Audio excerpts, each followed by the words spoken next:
Ladies and gentlemen, welcome to Cast Dice, the podcast that explores the great big wild world of tabletop gaming that we are in today. It has been said about 1,000,000 times on this podcast and in other places that we are in the middle of a gaming renaissance. There are just too many good games that we can be playing these days that take up all of our hobby time and all of our hobby dollars. And for some of us, that leads to a massive case of fear of missing out. I know I'm constantly looking across, the fence, so to speak, into the neighbor's yard. And man, there are so many good games to be played. If you walk through a big or even a small friendly local game store these days, you will see a plethora of games that you could get stuck into. And I guess that is the purpose of this podcast. It's to explore some of those games, the games that my guests and I play, industry events, and, just gaming and pop culture in general. Now, a couple of weeks ago, we had one of my favoriteest guests of all time, a close personal friend and, just all-around rad guy, Patchimus Prime on to talk about how he was preparing for this year's Wintercon event. And a lot of people clicked download on that episode. We had some feedback from fans. A lot of people wanted to know how the big guy went. And so, without fail, I have Chuck Norris's beard himself attached to the biggest and best of Autobots. Patchimus, welcome back to Cast Dice. Hello, Brad. Love that never gets old. Patch, how you been, man? Yeah, really good, really good. I feel kind of bad because I spoke in depth in that last one we did about my British Expeditionary Force and how amazing it was going to be, and then as I would want to do, I changed your mind. A couple of weeks ago, I changed my mind and ran Australians. Yeah, man, but it was a cool army, and God, it's great. Yeah. So tell us what you did take and why you shifted. Right. Well, my BEF was lined up. It's a great army. Mm-hmm. I really want to play it. Mm-hmm. But I just realized as I was getting closer to the event that I've never played my Australians at an event. And I'm like, so I was torn. Yeah. I haven't played my BEF at a big event. I haven't played my Australians at a big event. But I kind of helped out on the Australian book. Yeah. Right? Yeah. And, a miniature of mine is in the book. And I'm like, there's been a bit of flack thrown around about whether the Australians can or can't compete at events. And that kind of all tipped the balance. And I've gone, right, that's it. And I put together a couple of Australian lists. And, of course, with no preparation whatsoever, I went to the event. Nice. Yeah, I used literally every Australian miniature I had. That is so cool. Now, don't tell anyone, but there may have been a British SAS Bren Gunner hidden in there. Hey, man, no one picked up on it, thank goodness. I'm not telling anyone. I'm sure someone out there was counting buttons and they missed that one. But now you made a little comment about helping a little bit with the Australian list. You and Brian came up with, Brian Cook, of course, of boltaction.net fame. You guys sort of co-wrote and I think Anthony was also involved with coming up with the Australian rules for the original PDF that were submitted and put out by Warlord Games, and then was adapted and became part of the P&G book. Yeah, that Mark Barber wrote. Look, credit where credit's due, and then I would say that 95% of that Australian list was either like Brian and Anthony, and I just kind of just picked at the edges, if you like. Helped out with some ideas, and then I come up with one of the national rules that Brian adopted. There was some some interaction there, but 95 to 98% of it was those other guys. Still, you had your finger in that pie, and so enough to get my name in the book. Exactly. Well, how often? That's got to feel special. How often is it that you get to contribute to an official army list, to have your name in the book, and then to be able to take that army to the national stage? It was a real surreal moment there as I've plopped down some of the miniatures, and my LVT features in the book, and I've got not only did I help out in the army in a small way, but I painted a miniature that was in the book represented, and then here I am plopping that miniature down on the table playing Australians at an Australian event. That's kind of so special. awesome. I did get a bit of a kick out of that. Man, that's awesome. I mean, that's literally taking, something from the pages of the book and putting it down. I mean, that's awesome. That's it was. Yeah. All right. It makes me wonder, am I in too deep? I think if you're in too deep, we're all in. Yeah. So, I think we're all a little. Hopefully that explains that, why it was that last minute change of plans and, from the BEF to the Australian force. All right, so I got a couple questions about this, but let's unpack by you telling us what was in your list first and foremost. So you were taking the Australia in the Pacific list, not in the Western Desert. So talk us through your list. Okay, well, let's start off with probably my favorite thing, which is theme. Mm-hmm. And so I sort of wanted to design a list, and I've been tinkering it for a while, which was like a 1944 style list. Mm-hmm. Which is more like it's like a recon in force, and in my mind I pictured these commandos operating deep in Papua New Guinea along the coastline, supported by Papuan infantry battalion troops, mm-hmm. and they're being resupplied and assisted by an LVT, which has there's some support areas, so a jungle infantry division and a few other support options there to come in. And they might have located a Japanese strong point and they're going to marry up with this support elements, resupply, and then do an attack. Awesome. That's kind of the theme. So based on that theme, I had to look about what could possibly, be in support of these guys. Mm-hmm. And primarily there was going to be light infantry, right? These guys have been humping through the jungle for a long time. They're not going to be carrying heavy equipment, right? Right. Definitely no vehicles. Mm-hmm. And so I had to try and build a list around that. So the heaviest piece of item that I put in the list was a medium mortar, which I figured within reason the LVT could bring in and the guys can lug it around. Mm-hmm. Not too far, but, they could do it. That was the heaviest piece in the entire army. So awesome. I had to build my list around that, and there was 800 point and a 1,300 point list. Mm-hmm. So I'll go through the 1,300 point list and then adapt the 800 points. So with that in mind, you're sort of like, how do I do this? So I started off and I just made everything veteran.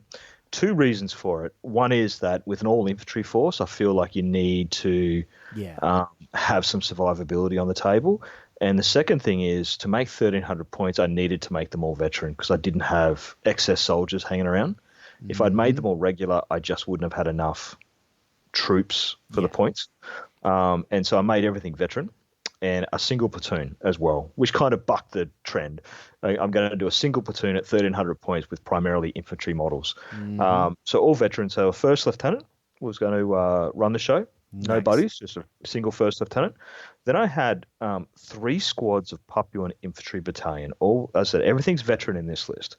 And they were 3 squads of 7. Now, if you recall, the Papuan infantry battalion have 2 primary special rules. Mm-hmm. One is that they're forward deployers.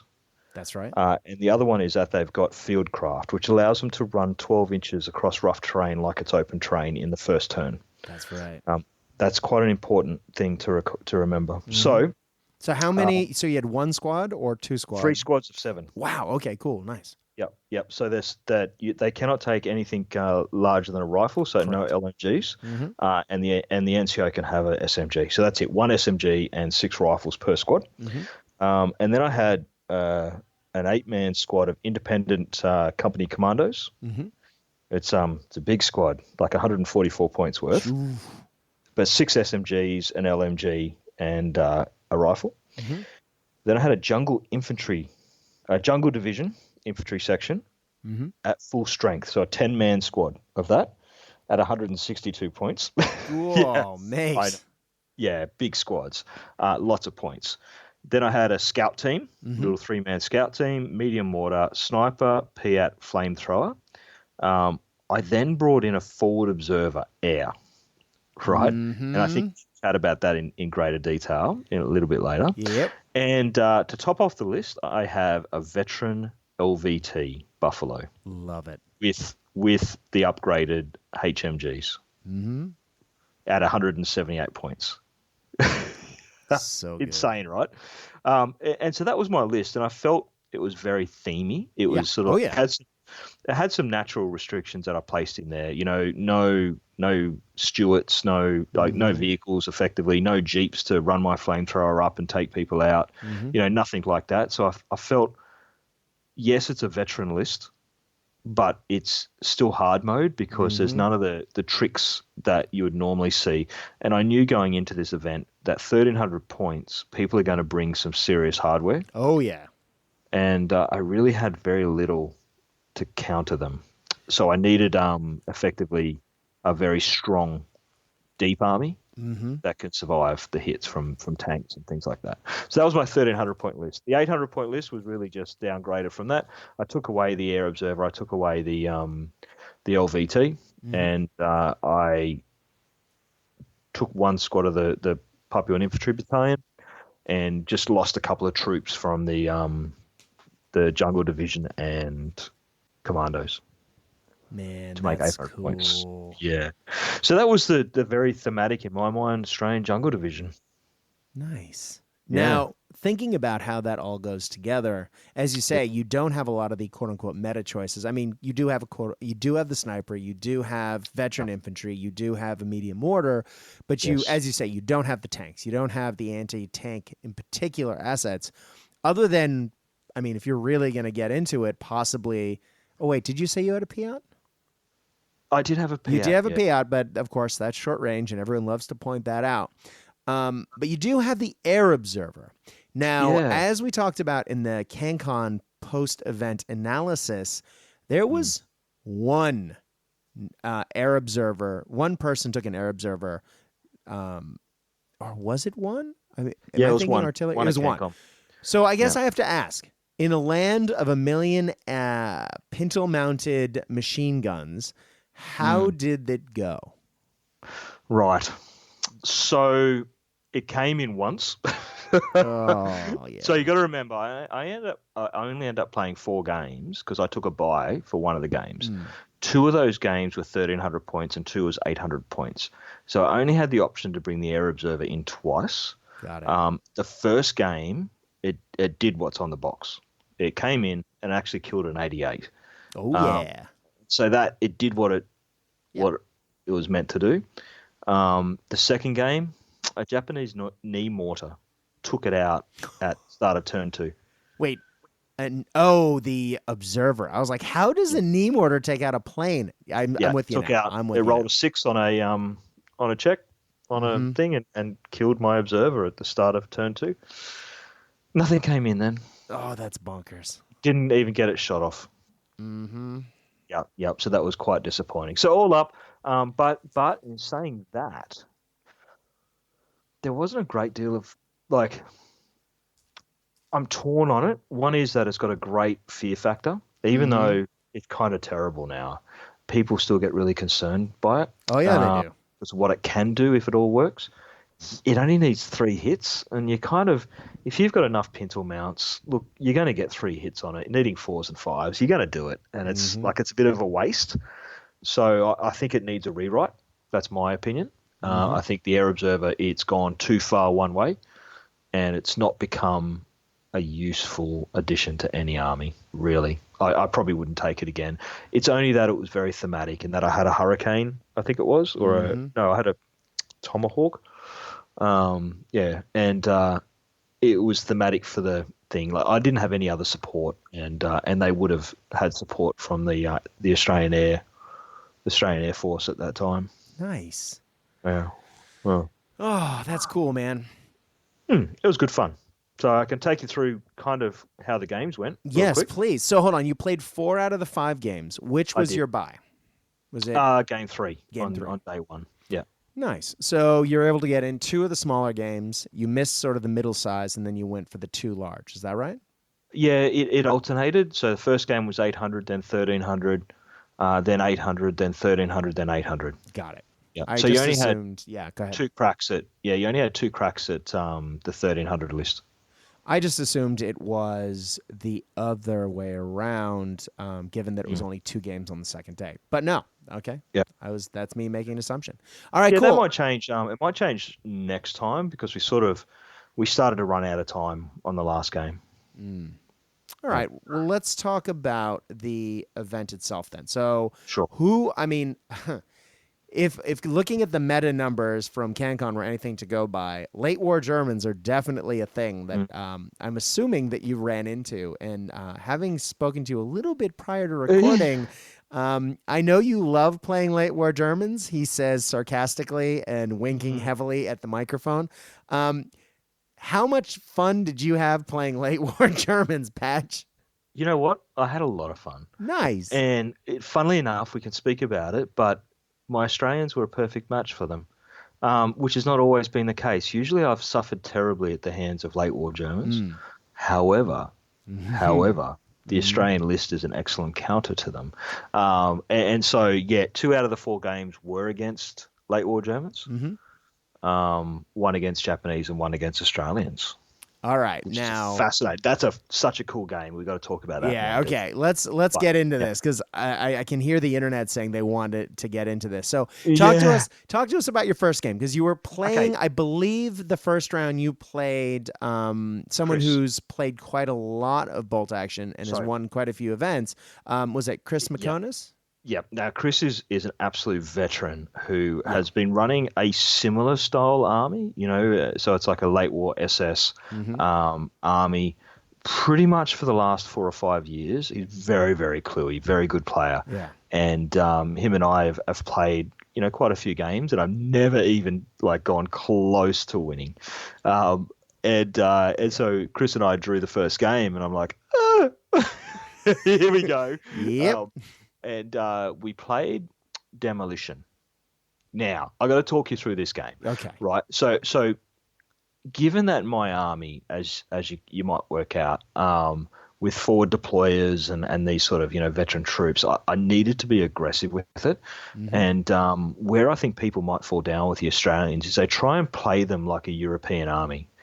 They might have a gun line and this sort of stuff and hold back a little bit. But my opinion is actually you got to get up in people's faces with this real quick. So we rolled Demolition, and I see Chris's eyes sort of go wide as I start placing. Got to remember that Demolition is all about getting to the opponent's base. That's right. And I place, 2 8-man veteran squads at 24 inches. Ooh. And he's sort of gone, already, I'm, 2 run moves, and effectively I'm on the objective. Yeah. So he brought, now from memory, he had, I think it was 3 hardcore infantry squads, right? We're talking 2 LMGs, SS, and then he had a Stu 42, which he brought in. He had a light howitzer, an ATR, and a few other bits and pieces there. But both elite armies, both about the same amount of dice. But what was interesting is as the games progressed, we had a couple of lucky hits early on. Chris's dice started to fail him a little bit, and mine did well for a turn. And all of a sudden, he's found himself at his back line in Demolition, so he's gone on a real defensive mode. Now, he had a truck that he had put in reserve, which had like an engineer unit in it, flamethrowers and Panzerfaust and all this type of stuff, which was going to be his go-to, the base one, right? And I'd moved my squads up, and I was putting heaps of pressure on his base already by turn 3. Love it. And he failed his roll to come on with the truck. Oh, no. And Bolt Action happened. Yep, he made a decision at that point. He was no longer going to go for my base. Okay. I thought, he's one of the best players I've come up against, and he's on the defensive by turn 3, 4. And he's consolidated and felt like, you know what, I'm going to play for a draw because he can no longer win. And I felt really good about that. Yeah, man. And it was a great toing and froing game. I managed to get one of my squads literally within millimeters of the base. And I'm like, they're there. And then he's like drawn a couple of dice. He's pulled the Stu 42 up to point blank. He's and this poor squad has just gone, see ya, and they got blown off the table. And of course, I couldn't win from there, but it was right down to the last. But he wasn't winning at that point either, though. No, so I pretty much could dictate from as soon as he didn't bring his truck on at my end for the last couple of games. I knew I could just pretty much do what I wanted to do, and I couldn't lose, and he couldn't win. And so for that point, there was a secondary objective with these games. So the scoring system worked in the sense that you got 15 points for a win, I think it was 15 points for a win, 10 for a draw, and 5 for a loss, something like that, right? But then there was a second objective on the table, generally on the middle, the middle line, which was worth 5 points if you're holding it at the end of the game. Oh, okay. And then you had if you killed their officer, you'd get 1 point. If you kept your officer alive, you'd get a point. If you killed their highest unit, and if you kept your highest unit alive, you'd get points. So I think the maximum you could get was like 25 points, something like that. Yeah, that makes sense. So anyway, I was able to walk away from that game with like about 18 points for a draw. And so, technically you could say like it was a draw, but I grabbed a few more points than Chris, which helped out in the long game, the event. But the best thing about it was him and I had just the most cracking good fun game. That's awesome. Where every dice pool was like super important. And it put me on a high roll for the weekend because all of a sudden we had this really good game and I was like, yep, that's great. If I could develop an army which can counter Chris's Germans, then I knew I was doing something right. Yeah, and Chris is the kind of opponent, and I've watched him play, that he definitely thinks about things in advance. And if you make a mistake, my God, does he punish you. He'll capitalize. So, for me, that draw was as good as a win. Yeah, absolutely. Yep. And then, so he come off a high on that one and played Richard for turn 2, for game 2. Hold on. Before, I got a couple questions here. So, I mean, just really quick, though. I mean, I know that when you have an event, when you're playing, especially an event where a lot of the players, especially some of the big names. Now, it's not to say that people won't come out of the woodwork because that happens all the time. But, when you have established players and you have someone like a shark in a tank like Chris, who is going to be, one of the guys to beat, and he's lurking out there, how good was it for you to have, to get that game over with, quote unquote, over with early, but then B, to have come out of it on such a high? Man, you must have been psychologically in fantastic shape for that event. I went from having, I'm not sure how having not practiced this army, and I come out of that game feeling relatively confident that I could do okay. Nice. Yeah. So I went, my sort of aims went from, just getting like a couple of good games into maybe I could, top 10 it. And bear in mind, there was about 20 players at this event. So just a relatively quiet one. You don't generally get too many more to Wintercon. It's too cold. Yeah, exactly. So then moved on to game 2 against Richard.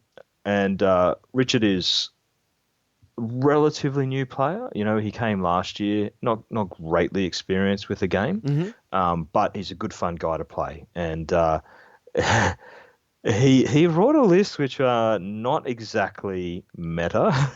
Oh, yeah? Yeah, so he brought in, it was a 1,300 point game. So he brought an 88, a Panther, an 8 Rad, what else? 2 half tracks, and lots of infantry squads. And we were like, wow, that's like a traditional cool German army, right? Yeah.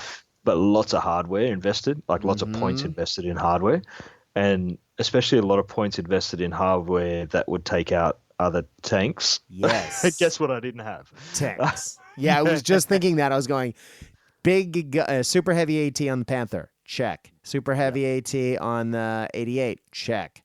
8 Rad against infantry, forget about it. And then you go through that, and I mean, that's a crud load of points in assets that aren't going to hurt infantry. So, and unfortunately for Richard, we had sectors. Oh. So, and sectors is all about volume. It is. And that's something that he didn't have. But also, unfortunately, again for him, was that forward deployment works really well with sectors. And so before even a dice has been rolled, I've got, 3 squads of, I think I had 4 units up on his boundary. Yeah. Ready to pounce into his territory. And if you recall sectors, it's 3 points if you've got a miniature, a unit inside their sector. Yeah. And it's 1 point if you have them in the neutral zones. So before a dice has been rolled, I've got like 5 points already just by being in neutral zones. And in the very first turn, I was able to push them into his sector. So he is again automatically on a bit of a defensive there. So the battle is going to be fought in his sector. But he was quite good in that when he started bringing reserves on, he punched up a unit in a half track into towards my sector. So I had to keep some units in reserve to fight that off. And but in the second turn of the game, my plane came in, and it rolled like, it was a bit ridiculous in that it came in and I rolled the number 5 and 6, which was going to cause all sorts of problems, and there was all pins, and the 88 was just destroyed. It was like, but it should be doing really well against aircraft. Sorry, man, the rules are shit. Yeah, sorry. Yep. But so the 88 was destroyed, and then my aircraft flew off, never to be seen again. Hey, man, it did what it needed to in that one game. That's all it did, because I was a bit worried about that 88, because that thing could just delete units, if it gets on. So then we kind of like had this bit of a fight in his sector. His Panther came up, and I brought my LVT on, had a couple of shots at the LVT, and he just kept totally stuffing his rolls. And at one point, the Panther and the 8-Rad were just pinging shots off my LVT. I'm like, dude, the armor is like alfoil. And it just wouldn't get through it. So that was quite a moment. But that game brought out a Victoria Cross for one of my scout team. Oh, yeah? And so they had pushed up and were coming up against I think it was like an 8-man veteran German squad, right?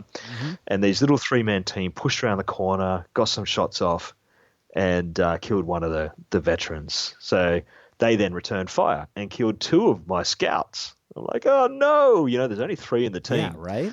And so the very next turn, I've looked at him, he's looked at me, we've looked at it, and we've both sort of gone at the same time. Assault.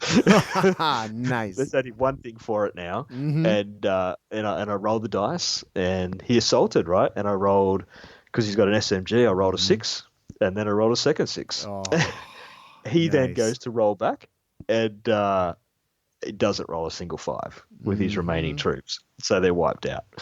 And we both sort of looked at each other and had a bit of a giggle and went, definitely a VC moment. Yes. And that scout was so much of a threat that he ended up devoting all the firepower on the Panther next turn to take him out. So the poor scout was posthumously awarded. Awarded that VC. And I guess another moment for him was a learning experience where he had brought up his half track into my sector, and I'd left some units there. I took the units out, and I said, dude, your half track's in a bit of trouble, mate. And he's like, oh, what do you mean? And I've gone, you got no other friendly units anywhere near it. So it's going to go at the end of the turn. He goes, oh, no, the rules, like, if it's within a certain distance of it. I said, I'm really sorry, man. No, that's not how that works. I said, I'll give you a couple of free pivots if you can, get it to a friendly location. He just couldn't, there wasn't. It was so far away. I think it was like 24 inches or something away from the closest. He's friendly. So there was sort of only really one call for it, and I said, sorry, man. Yeah. We tried. It's one of those things, man, that rule, it gets you once, and then you never make that mistake again. Yeah, look, the game was already decided at that point, and so there was not much he could really do. So we kind of wrapped that up pretty quick, and it was a pretty convincing win for me. The Panthers survived. I think it was the only unit left on the table, and the 8-Rad, because I couldn't do anything about them. Again, my flamethrower made it to the 8 rad, come around the corner, went, ha! Rolled like a 1 and then a 1. Oh. And just left the table. Yeah. Out of gas. You're out of there, buddy. He didn't even get a shot off in the first game, should have said. So, so then I had a break, come home, and went to the next day. Mm-hmm. Some reason I'd managed to get top 5. So by this point, I'm like, really? Yeah, okay, cool. Okay. No worries. I did really well in that second game and first game. And so I played Brendan and his Japanese for third game. Ooh, now, historical. It was a really interesting game. So it was 1,300 points, so everything on the table, and double envelopment. Oh, cool. Yeah. So Brendan's list was a lot of forward deployers, but also every vehicle the Japanese ever owned. So he had mobile howitzers, he had tanks, he had scout cars, so a double platoon list, with lots of stuff in it. Yeah. Jeeps with flamethrowers in it and those sort of things, and lots of these forward deployers. And what was a hilarious moment is if you recall with double envelopment, you must put half your army in reserve. Yeah. Right? And then you take turns to put out, you roll the dice or whatever, and you put out your troops. Then you hold your forward deployers until all the normal units are deployed.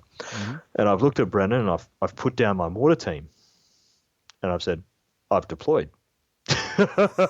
He's gone, what? I said, that's it. Everything else is forward deploying. So we had a giggle about that because he had like 4 or 5 forward deploying units as well. We then took our turns and we put down, and my whole aim was I was going to try and just punch through a couple of my the forward deployers through to the line and get some early points. And so I had some units on the far left flank, I had some units on the far right flank. And because of the Australian rule, he couldn't put anything within 18 inches of them. Of course, right? Yeah. So it kind of gave me, when you're deploying on the forward line, the middle line, there's only 24 inches, right, left to go, and he can't deploy within 18 of it. So it doesn't leave him much room. No, it pushes you way back, doesn't it? Yeah, it does. So I thought, here's a go. If I can get 2 clear turns, I'll get 3 or 4 units off the table. I'll start scoring. Then I'll bring my other units on, and hopefully we can just hold the middle. Well, look, my plan just failed miserably. Oh, right? No. Miserably. Brennan, he just ran some cracking good rolls, right? And he had so many more dice than me. So I was running 13 dice. He was running about 20. So he just kept pulling dice. And like, for example, a random knee mortar takes out my forward observer first turn. Yeah. My Papuan infantry battalion don't quite make it to the by turn 2. They're like 3 inches short, and he was able to bring units on from reserve to basically walk up point blank and just start taking them out. So both squads up there, I think one squad ended up getting off the table, but one squad was wiped out. Yeah. On the far left flank, I made some ground, took out one of his squads, and then started to move up. Then disaster. So I had deployed all my remaining troops. Now let's just go through them. I had a commando squad. I had a 10-man jungle squad. I had an officer. I had a PIAT and a sniper and a flamethrower. No, not the sniper. I had the PIAT and the flamethrower. All in the LVT. Oh, man. Yeah. And there was a road that ran right up the guts of this board. Mm-hmm. And I'm like, you know what? I'll get a couple of dice. I'll be able to push up. And I bring the LVT on. It shoots at some squad. Doesn't do much. And I'm like, yeah, cool. He then just kept bringing dice out, right?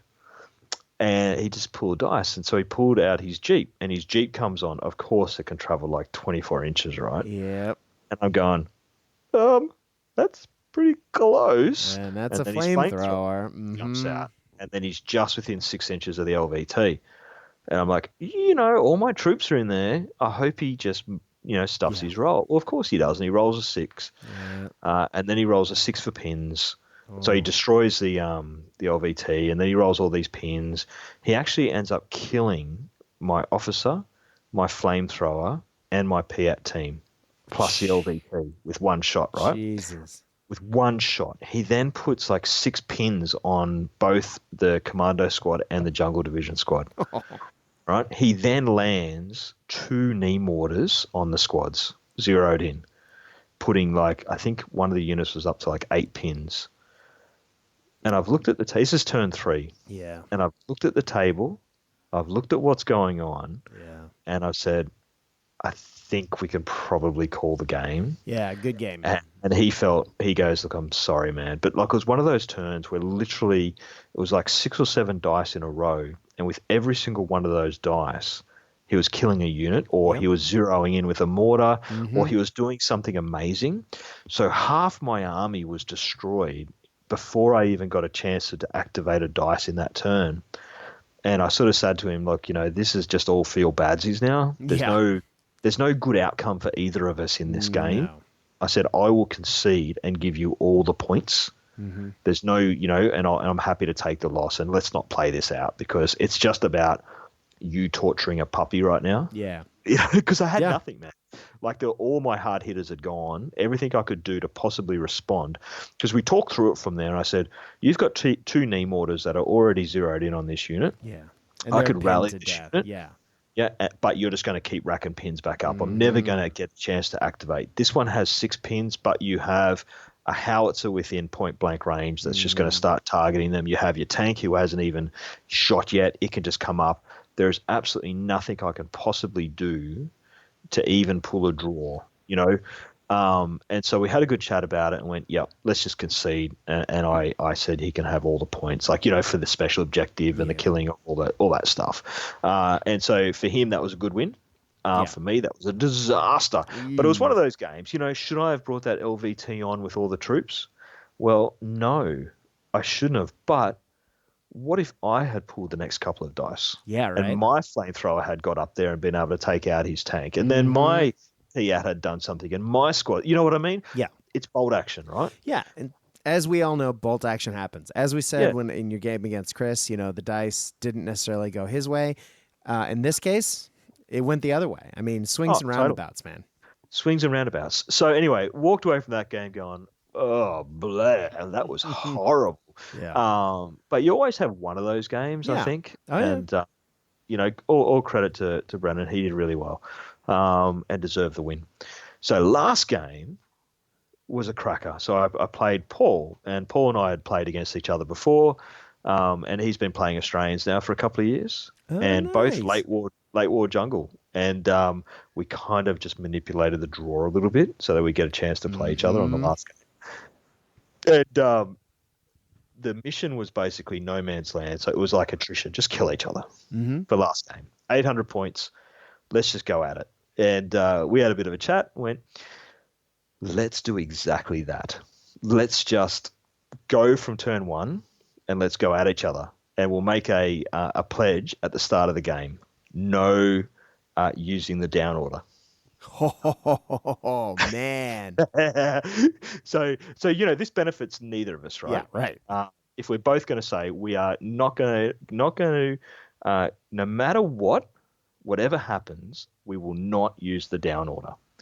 And it was like the funnest game because I set my forward deployers up. He set his forward deployers up, and I just ran at him.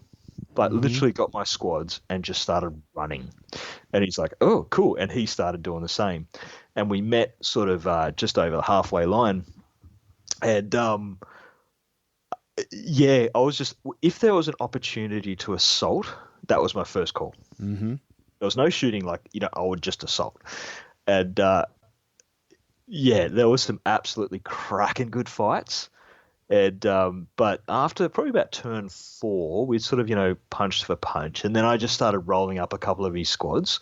Like one of my PIB units, I think did 3 assaults in the game and won 3 assaults. Mm-hmm. And so just wrapped up his couple of squads, and then from there. So the difference was he was playing regular Australians and I was playing veterans. Oh, that'll make a difference. In assaults, it's always going to go in your favor, right? And he had a couple of support units. Like he had a 6-pounder anti-tank gun. He had a howitzer, and he had a universal carrier and all this stuff. But I was just able to sort of roll them up and had some cracking good dice. And but I will say there was one One where I decided to shoot, right? Oh yeah. Because it was kind of one of those things. It was against a mortar team, right? And I'm like, I'm 3 inches away from it. I'm like, dude, I'm just going to shoot because I've got like seven. I think I had 7 guys shooting. And I said, I'll just shoot and wipe them off. He goes, yeah, no worries. And I rolled like 6 ones. I only needed 2 to hit, and I rolled 6 ones. And we just got like, I don't even know if that. How does that happen? Yeah. What are the odds of that happening? And so next turn I assaulted him. Yeah. Yep. Just to, sure. So anyway, yeah, I pulled a really big win out of that. Nice. But we had a good game, and again, I think it's just about being super aggressive with them and getting up and using that veteran status to my best advantage. Yeah, so I ended up at the event coming 5th. Awesome, man. Yeah, top quarter. Yeah, out of 20, yeah, 5 out of 20 with a, what you would say, even though there's an LVT in there, an air observer, it was a predominantly infantry list. Yeah, absolutely. So I guess my question is then, going into this, knowing that you switched your army to, maybe answer some nay that has been said online. How do you think given that you went into this with negative experience, do you think the Aussies hold up? Do you think that, in a land of certain things being meta choices, and you had some of them, but not many, what do you think? How did you think they went? I think the Australians have... I think they're an army which is a very elite choice. I think they're at the high end of what I would consider to be hard. And I think they're one of these armies that you're either going to win really well or you're going to fold really early. Yeah. You have to, I think, play them in a certain way, but there's going to be some really hard counters for them. And sometimes you just, like that Japanese list, sometimes you're just going to come across them.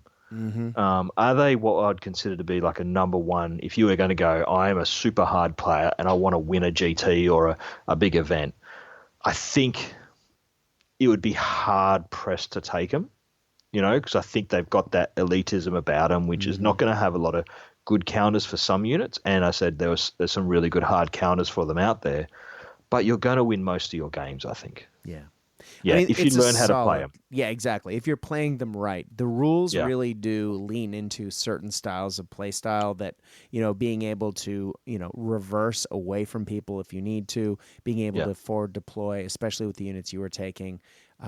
It's super thematic. The Army does, if you play it the way it's supposed to be played, it can make for a really interesting game of Bolt Action because its national rules and the unit rules really sort of pull it together to give you a game experience that isn't quite standard.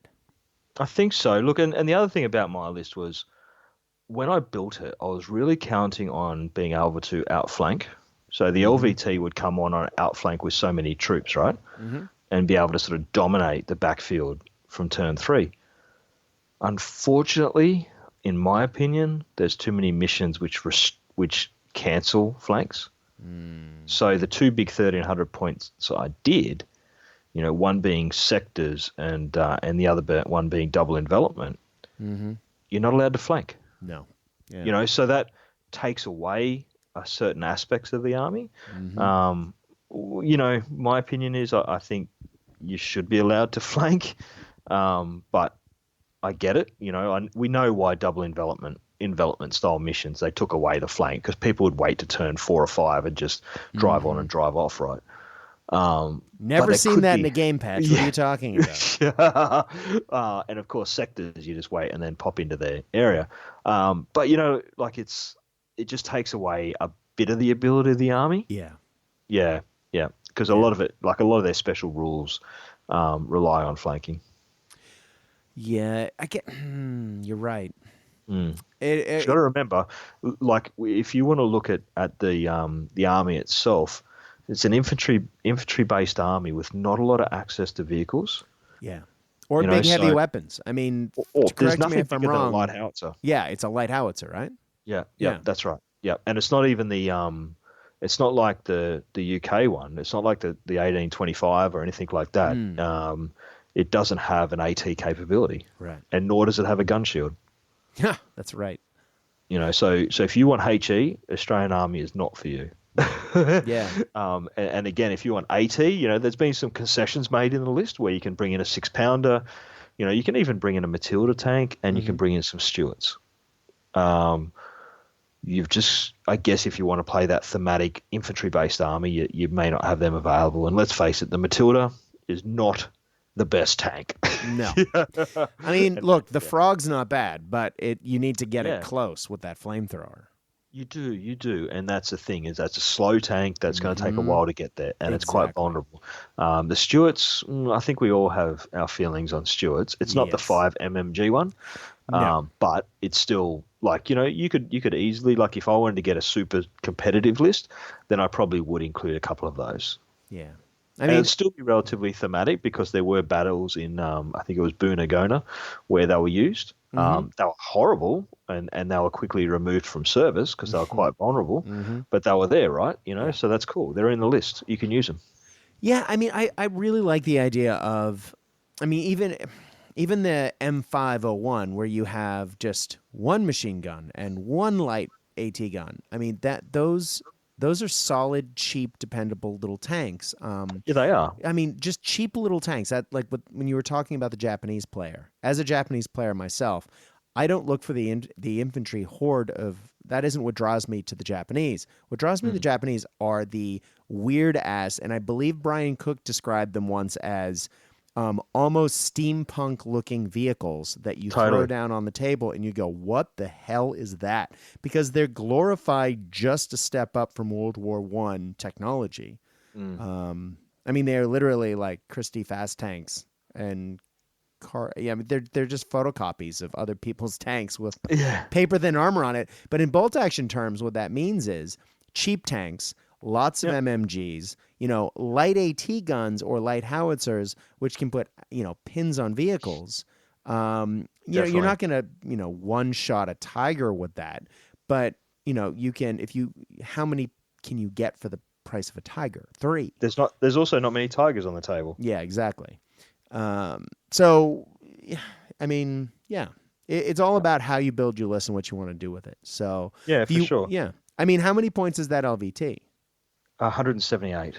Man, you could almost get 2 Stuarts for that. But that wouldn't thematic. be as thematic. And you went for a theme you wanted to take. And as you said, that painted model that you painted is in the book. And that's something special to be able to take it out and put it on the table and play with it. That's awesome.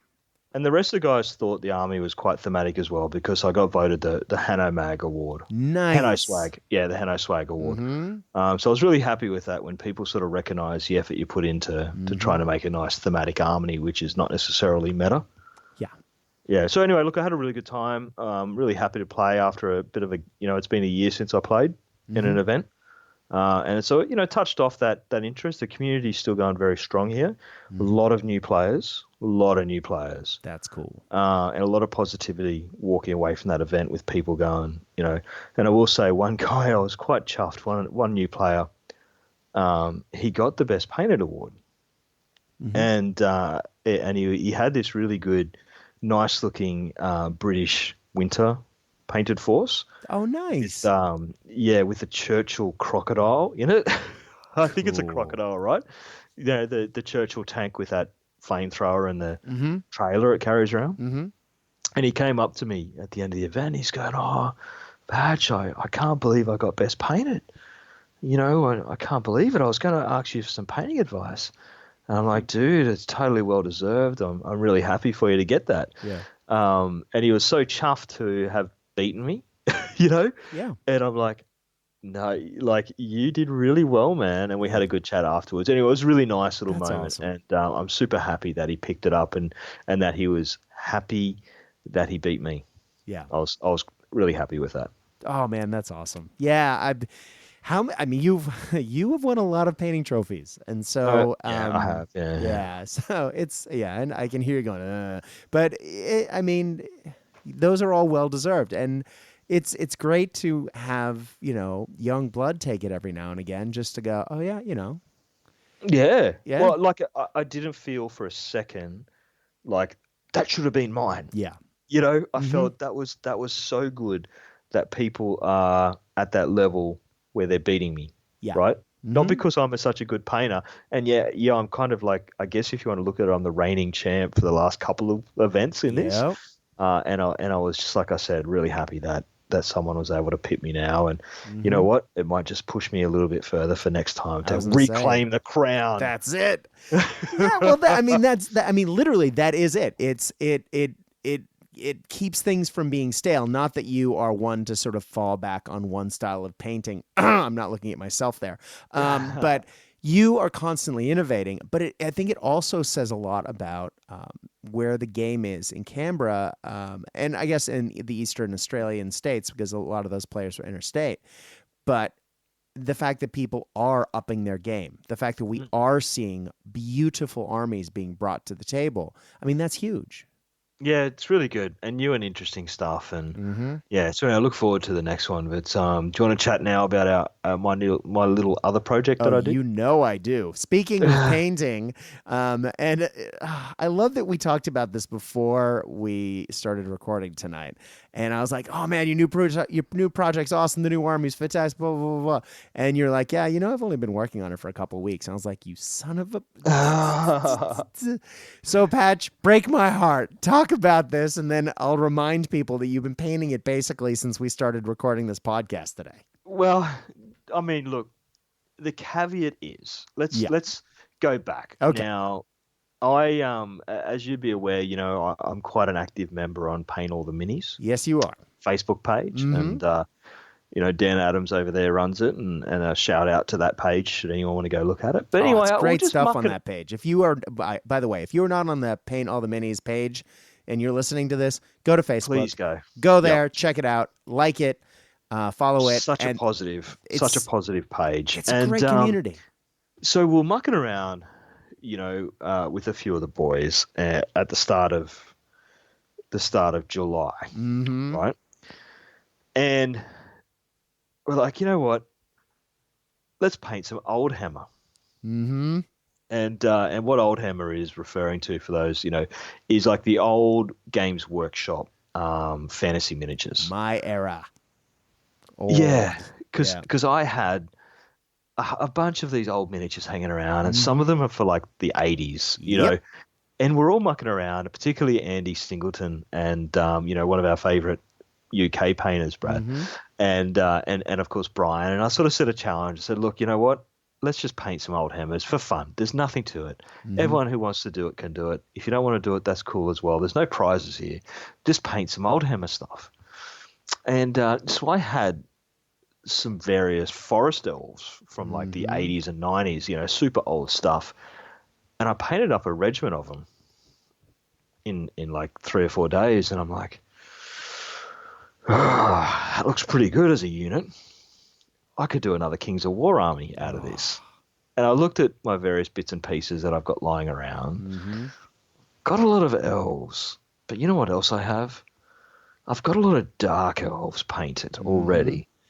And I painted them and I know you've seen them, I painted it in a gold and a purple, Yes, right? you So they did. don't look like dark elves. They look like really nice, happy dark elves. Yeah, they do. And with blonde hair and all this stuff. And I've gone, in your brain ticks, and I'm looking at them. Mm-hmm. I'm looking at my forest elves, which I've just painted up green and stuff, and I've gone, they look, yeah, that's it. I'm going to do it. And so I committed to building a forest elf army for Kings of War, using a lot of those miniatures that I had already painted as dark elves, but also painting up a whole bunch of new miniatures. So over the last month, I've been mucking around with it, and I've painted up a 2,000 point Kings of War and base, and so now it's complete. So Kings of War is Yep. notoriously model heavy, depending on your is. army. And and I'm sitting here rolling my eyes, and you're going, "Yep," and I painted up a 2,000 point army. I'm going, Patch, Yeah. Jesus. Look, easily half of it was already painted. You got to remember, and I repainted some parts. So the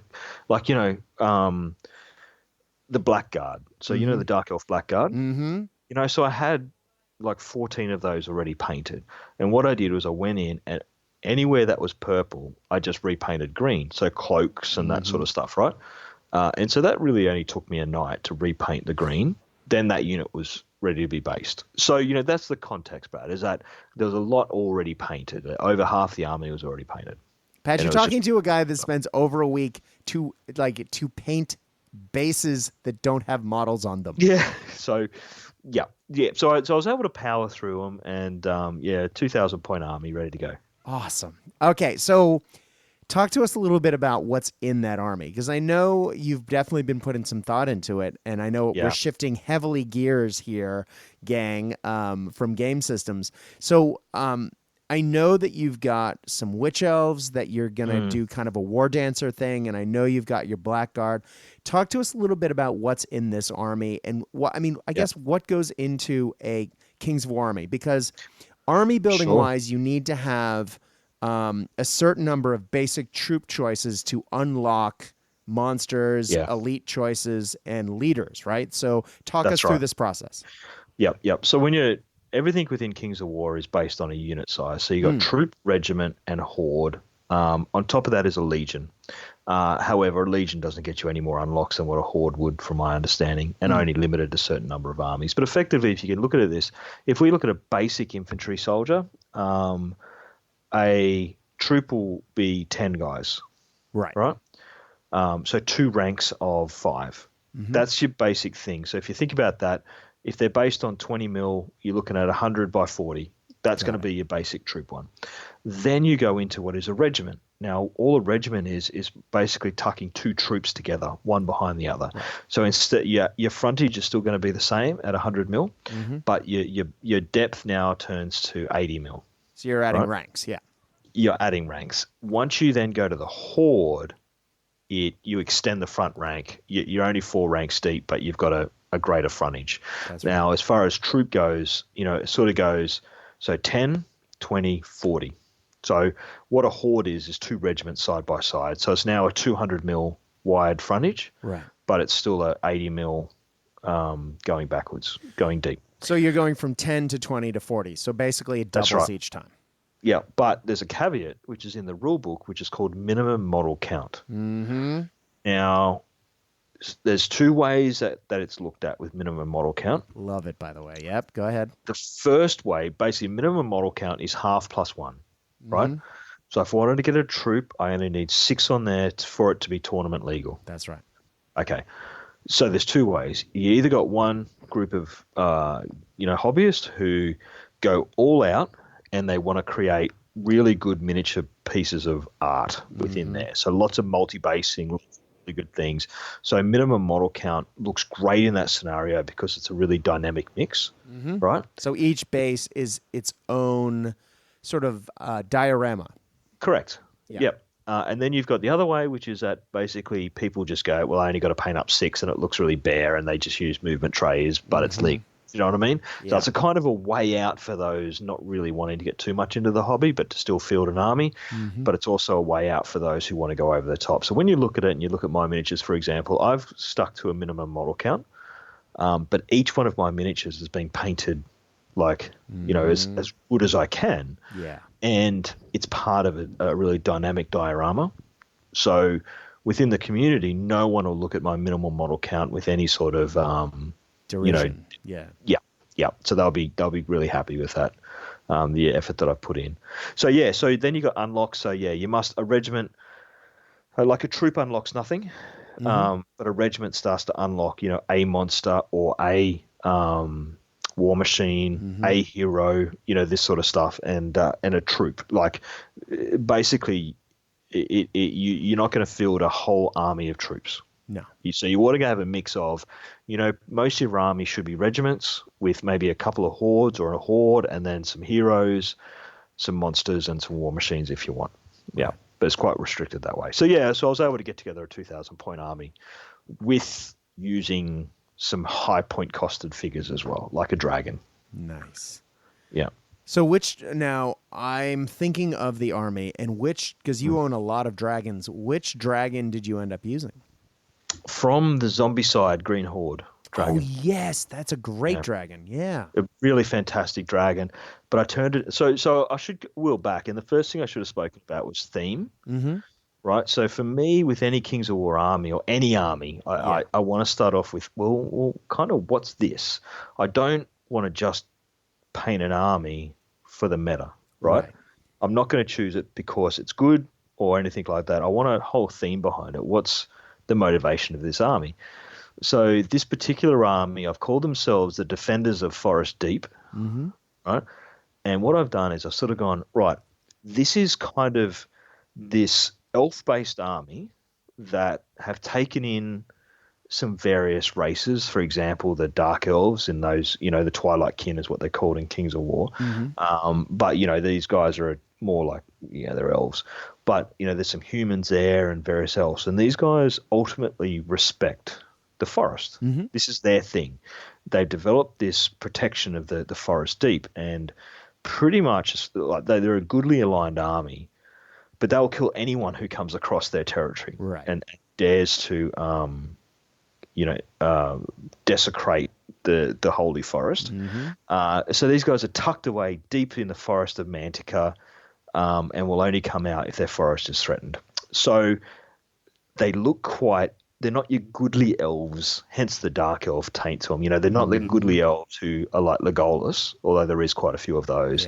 These are witch elves, which are going to come out and they're going to cut your head off and display it on the nearest tree and say, whether you're a human, a dwarf, a goblin, or an orc, or a bizzle, you're going to die. Don't come in our forest. So that's kind of, almost like the old true neutral druidish types, from D&D. So that's the theme behind the army. So I've built that. So some quite fierce looking elves in there who look very similar to Blackguard. Just don't check their tags. Hey, it's green, man. Don't worry about it. Green cloak. They're elves. They're happy. Well, I mean, I know I've made fun of the fact that you were a very fast painter. However, I do know for a fact that when you painted the dark elf portion of this army, you spent an astonishingly long period of time working on those, making sure that those models were your A game at the time. And as I said, I know you're constantly innovating, but I mean, just to see those models pulled out and recolored, it just and rebased to look foresty, it man, astonishing stuff. And everyone knows that I'm a big fan of yours, but damn. Yeah. I think they've got a new lease on life because they weren't being used as Twilight Kin. Yeah. I wasn't going to really I'd painted them. I played in a couple of events and done okay, but they were one of the armies that I guess I had no affinity to. Yeah. And I wasn't drawn to replaying them. So by giving them a new life as forest elves, all of a sudden they're like, hey, I really want to play with them. They're good to go again.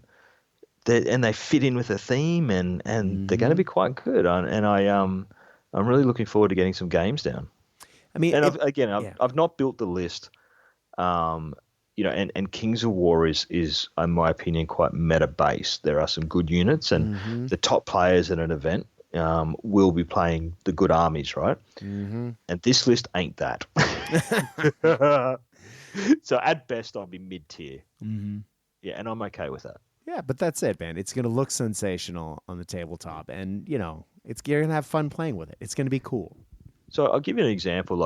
What I did with the bases is I really wanted all the bases to reflect that nature theme, and multi-basing is so good for this. Yeah. And I also wanted to show some people, I guess, that multi-basing, particularly our good friend Casey, multi-basing is actually really the best chance for you to use your imagination, and it's really cheap.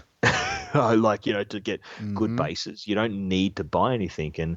And I did it by just walking outside and picking up sticks and rocks and, stuff that's really readily available pretty much everywhere around the world, right? Yeah, exactly, right. And I built this stuff from that. That's cool. And an example of one of the multi-bases is I picked up, I can't remember the exact name for them, but the flying pterodactyls out of the Games Workshop. Yeah, the Lizardmen line. Yeah. whatever they're called, pterodons or something. Yeah, that's exactly pterodons. Thank you. you. So I've turned them into what's called Drakon Riders. Mm-hmm. Now, one of the best things about Kings of War is when they put out the army list, they don't really give you any form of description about what that unit should look like. There's nothing. It's just like Drakon Riders. These are the stats. And then there might be this very simplistic thing like Drakon Riders fly and are good and stuff. Exactly. And you're like, but what does it look like? What does that mean? Yeah. So you do a bit of an internet search. What do people use for Drakon Riders? And you get a whole bunch of different replies and stuff. I don't know. I just find something. So I bought one of those, or 3 of them. They come in a package of 3. And so what I did with the base is I found a stick that, if you can imagine, this it's about a 120 by 80 mil base, and so I've kind of just pinned this stick on it, right? Yep. Which goes vertical and then has a branch that pretty much goes across the whole base at about probably 5 inches a high, probably 4 to 5 inches high, and so what I've been able to do is just perch them up on this branch like they've just landed or they're about to take off. It looks seriously sweet, yeah. So it's a really dynamic looking base that'll be moving around, which actually they're up in the air. It looks really sort of flying and will attract a bit of attention. They'll probably die first turn. Inevitably, that's what happens with units that I spend a bit of time with. Yep.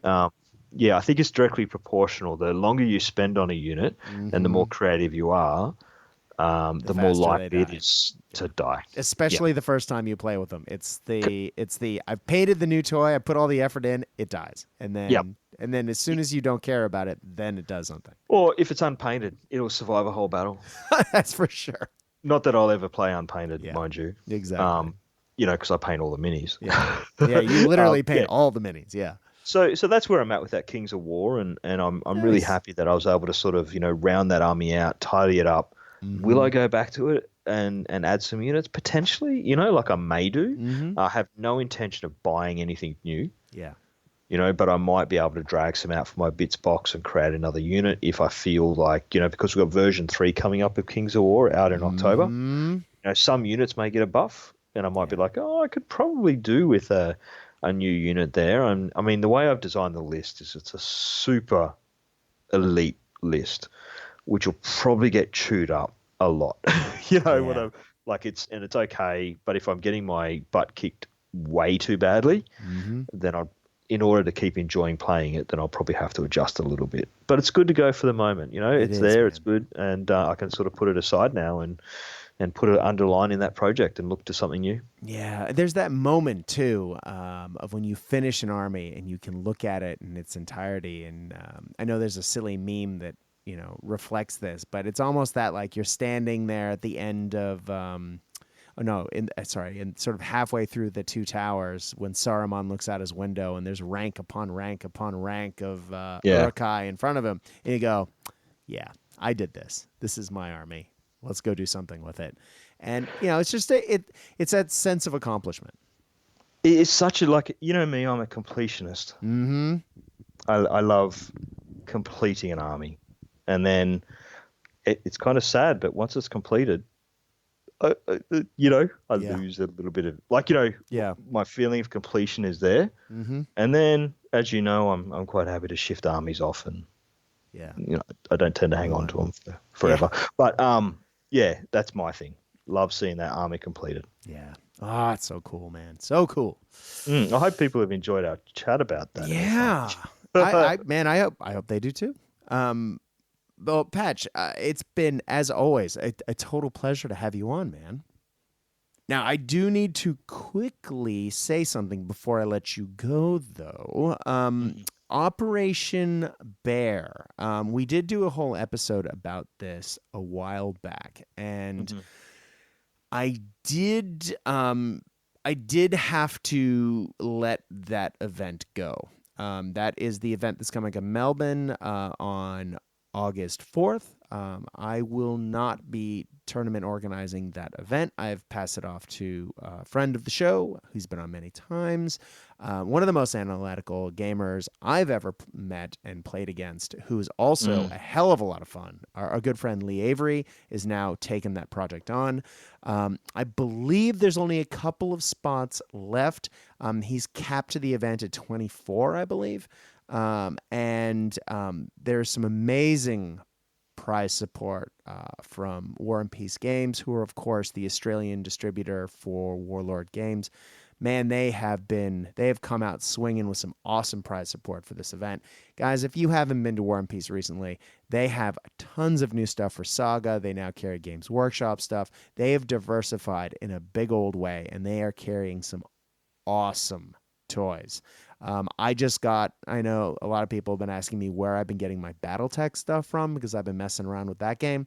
I got my beginner box from them. They have the elusive map sets. Look them up, man. War and Peace Games. Go check them out. John and Ian just know their stuff. They're super helpful. And, man, they have more than ever, and they are definitely happy to send it to you very quickly. So they have helped out in a big way. Just donating a ton of prizes. Warlord is sending some stuff that hasn't arrived yet. We also have Titan Miniatures Titan Forge from New Zealand, who are contributing some terrain. And of course, Laser Shark Designs have, as always, provided us with some awesome trophies because they are amazing. But yeah, guys, I think there's still a few spots. It's a cheap event. It's 667 points to play. So if you are looking to build up an army, or you only have half an army for Bolt Action by normal standards, this is the event to come and play in. You can contact the Cast Dice Facebook page, and I will forward you the registration information. If you are interested, it is August 4th at Good Games in Melbourne's Central Business District. And of course, when talking about the sponsors for that event, I cannot go past Good Games Melbourne on Lonsdale Street. It is Melbourne's premier gaming venue. I love it. It is fantastic. Those guys do everything they can to make it a fantastic gaming environment. Bright lights, clean store, wonderful food, great selection of stock, friendly customer service. I cannot go past them. They are amazing. Anyway, Operation Bear, August 4th. Contact the page. And if you have feedback about this episode, or you'd like me to pass on any happy, loving notes to Patch, given that I do talk to this man literally every day, you can find me on Facebook by typing Cast Dice, CASTDICE. And if you type that in, you will find the hobby page. My name is Brad, and I'm the only one who answers it. Patch, I think it's time to quote our good friend Casey. Patch, do you want to do it? Look, I always stuff it off. But something about dice being hot and drinks cold or something. Is that right? That's it. And if you are playing the games that we know and love, I hope that you are having fun. This is half of the old Ghost Army crew saying... It is. Saying good night, and we hope that all is well in your world. And if you are in the Northern Hemisphere, you're staying cool, and if you're in the Southern Hemisphere, you're staying warm. Good night.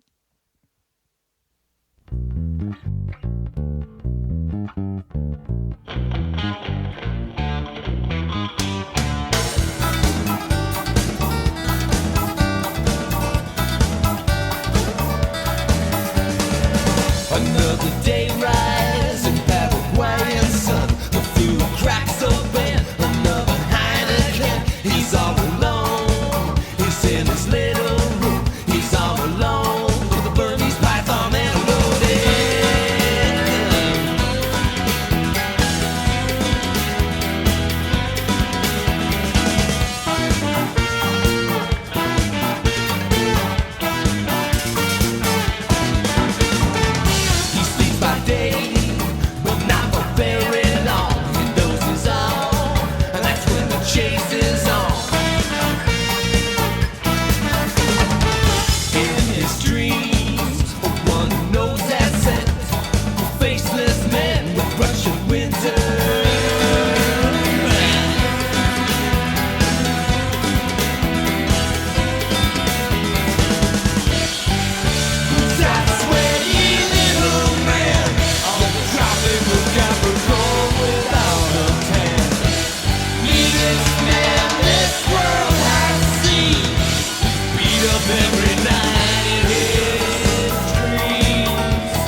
and they track my hungry